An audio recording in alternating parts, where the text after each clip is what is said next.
valsts aizsardzību. Bet šajā gadījumā jūsu uzdevums dalība šajās NATO spēkos ir pilnīgi cits, un tam ir pilnīgi cita nozīme. Un es domāju, ka jūs visi ļoti labi saprotat to, jo mums ir būtiski, ka mēs ne tikai nodrošinām savu valsts aizsardzību, bet mēs dodam arī savu pienesumu kolektīvā aizsardzībā.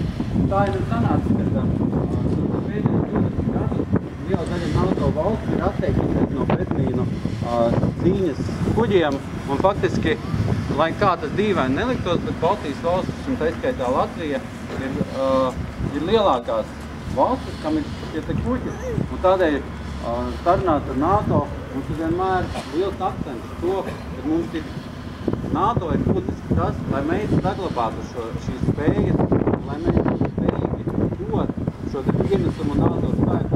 Jo atcerēsimies, ka mums dažreiz ir nepareizs priekšstats par to, ka tas ir NATO. NATO ir tas, ka mēs kopā ieliekam šajā kopējā groziņā. Nav nekas tāds abstrakts, ko NATO dod.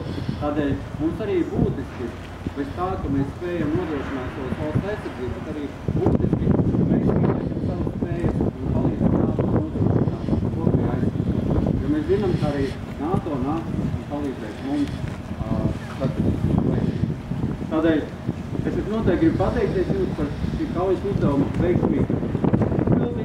Es arī gribu pateikties paldies visiem piederīgajiem.